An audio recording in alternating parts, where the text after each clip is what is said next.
In this gripping story, follow Kemi, a young girl who strikes a dangerous deal with a mysterious snake to save her ailing father.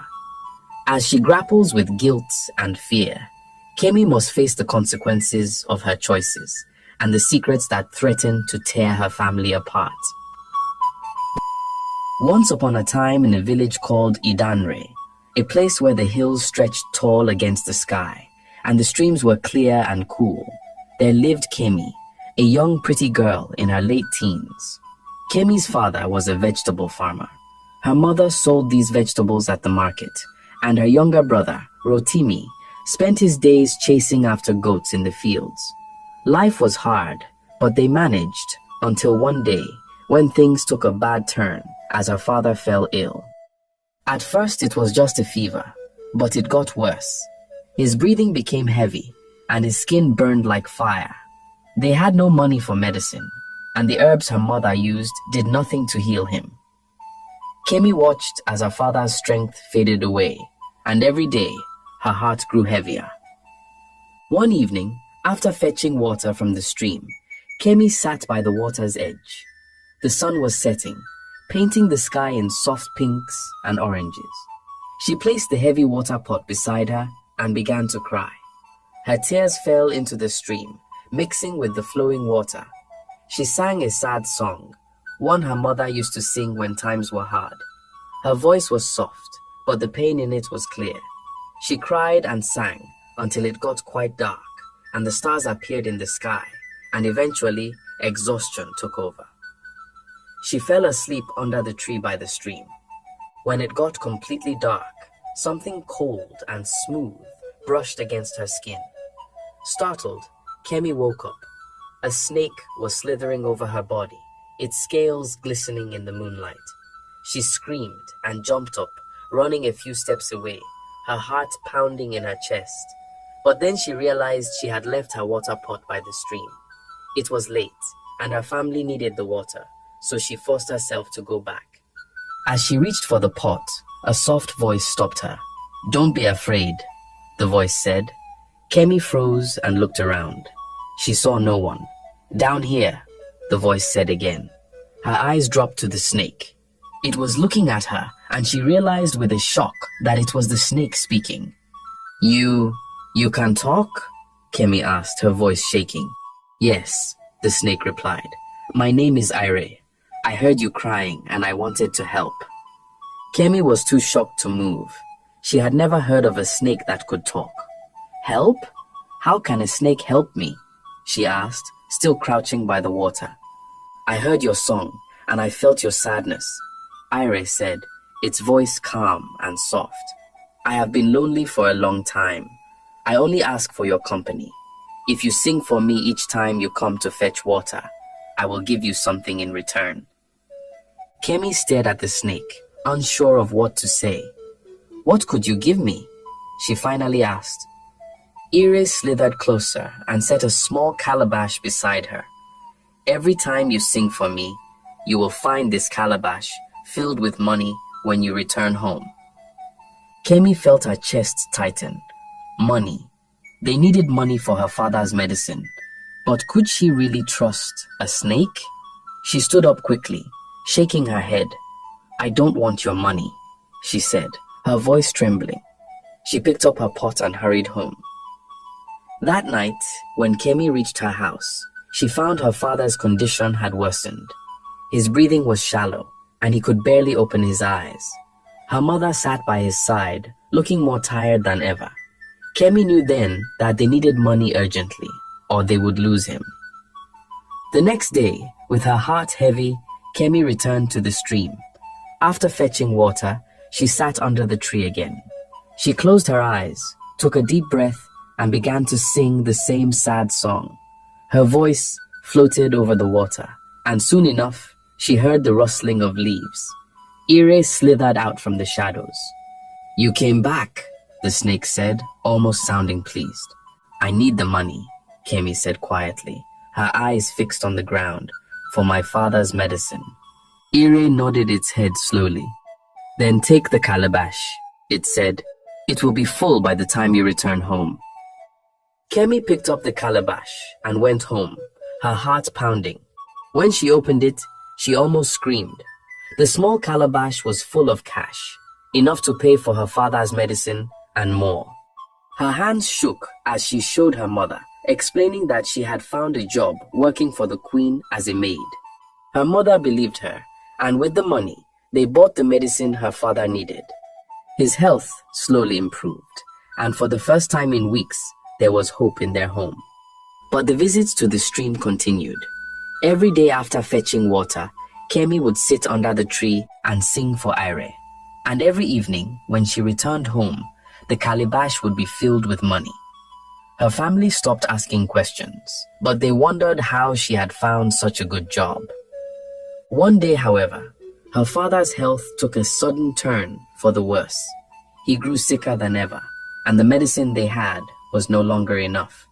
They needed more, and they needed it fast. The next evening, Kemi went to the stream, her heart heavy with worry. After she sang, Ire emerged as usual, its eyes watching her closely. Kemi swallowed hard and said, "I need more money. My father's health is getting worse." Ire was silent for a moment. Then it spoke. "I can give you more, but for that, you must do something for me." Kemi frowned. "What do you want?"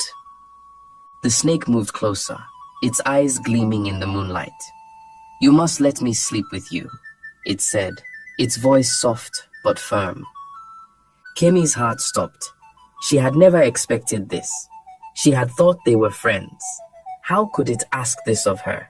She was a virgin, and the idea of lying with a snake terrified her. She shook her head, unable to speak at first. "I can't," she whispered. But then she thought of her father lying sick at home, struggling to breathe. She had no other choice. Her father needed the money, and without it, he would die. Tears filled her eyes as she nodded. "I'll do it." Ire slithered back into the shadows, and when it returned, it gave Kemi a larger calabash. "Tomorrow night," it said, "come back and we will seal our agreement." The next night, Kemi prepared herself. She went to the stream, her legs trembling. She sat under the tree, waiting for the darkness to fall. When night came, Ire appeared, its body long and sleek. Slowly, it crept between her legs, and Kemi clenched her fists, biting her lip to keep from crying out. It was painful, and tears ran down her cheeks as the snake coiled around her. When it was over, Kemi gathered her clothes and ran home, crying all the way. The large calabash was waiting for her, full of money, but this time the price felt much too high. Kemi cried all the way home that night. She felt ashamed and dirty. She had done something she never imagined she would do. And for what? Money. Her father's life. But the guilt weighed on her, and the tears wouldn't stop. When she got home, her mother was sitting outside, peeling yams for dinner. "Kemi, are you all right?" her mother asked, her face lined with worry. "I'm fine, Mama," Kemi said, forcing a smile. She didn't want to worry her mother more than she already was. "I just had a long day." She slipped into her room and lay on her mat, curling into herself. That night, she didn't sleep. She kept thinking about what had happened at the stream, about Ire, the snake, and how she had let it take advantage of her. Her father's health was improving, but at what cost? She felt trapped, like she had sold her soul for a handful of coins. Days turned into weeks, and her father got better. He could walk again, and his strength was returning. Kemi's family was happy, but she wasn't. Every night she went to the stream, sang for Ire, and lay with it. Each time, it got harder to hide her pain. The money kept coming, but she didn't care anymore. She just wanted it to stop. One evening, after another painful night with the snake, Kemi told Ire, "I don't need your money anymore. My father is well. We have to stop." Ire's cold eyes watched her. "If we stop, your father will become sick again," the snake said simply. Kemi's heart sank. "But he's healthy now," she protested. "He doesn't need anything more. If you stop coming to me, he will fall ill again, Ire repeated, its voice calm but final. Kemi felt like the ground had been ripped from under her feet. She had no choice. If she stopped, her father would suffer. She cried for hours by the stream that night, wondering what she had gotten herself into. She had thought the deal would save her family, but now it seemed like a curse. The weeks passed, and Kemi continued going to the stream every night. She sang for Ire, and the snake slithered between her legs, cold and heavy. Each time it hurt, but she kept going because of her father. But one night, everything changed. Her little brother, Rotimi, had noticed her sadness. He was small but clever, and he had always looked up to his big sister. That evening, he heard her crying in her room. He knocked on her door. "Sister, what's wrong?" Rotimi asked, his small voice full of concern. "Nothing, Rotimi," Kemi said quickly, wiping her tears. "Go to bed." But Rotimi wasn't convinced. He could see the sadness in Kemi's eyes, and he knew something was wrong. So, the next evening, he decided to follow her. He didn't tell anyone, not even their mother. He just watched as Kemi left the house with her water pot, and then he quietly followed her through the trees, staying out of sight. Kemi didn't notice him. She walked to the stream as usual, set down her pot, and sat under the tree. Rotimi crouched behind a large rock, peeking out just enough to see what his sister was doing. Kemi started to sing, her voice soft and sad. It was the same song she always sang when she was upset, the same one their mother used to sing. Rotimi watched her closely, but nothing seemed unusual. Maybe she was just sad. Maybe that was all. But then, as the sun began to set and the sky turned dark, Rotimi heard Kemi speaking. "Please," Kemi said, her voice low, "take it easy tonight. I'm tired." Rotimi frowned. Who was she talking to? He peeked around the rock, his eyes wide with curiosity. That's when he saw it. A long, dark, green snake was slithering out of the bushes, moving towards Kemi. Rotimi's heart pounded in his chest as he watched, frozen in place. Kemi didn't look scared.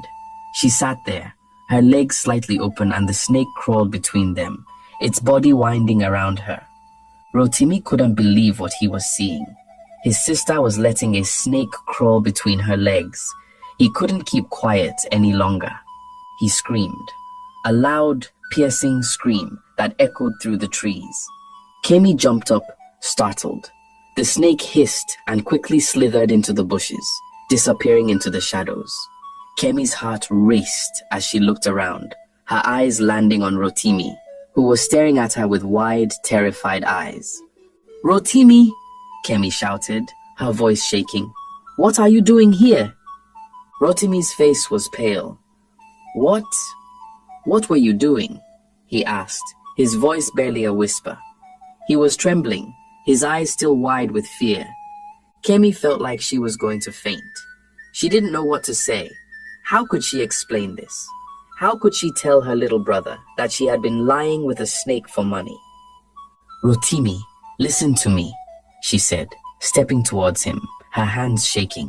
"I can explain." But Rotimi didn't wait to hear the rest. He turned and ran, his small feet kicking up dust as he raced back home. Kemi stood there, frozen, tears streaming down her face. She had kept this secret for so long, but now it was out. What do you think of this amazing story? What will later happen to Kemi? What will now become of her relationship with the snake? Will her brother Rotimi tell on her, or will he protect her sister's secret? Share your thoughts in the comments, and don't forget to like, share, and subscribe as you wait for part 2.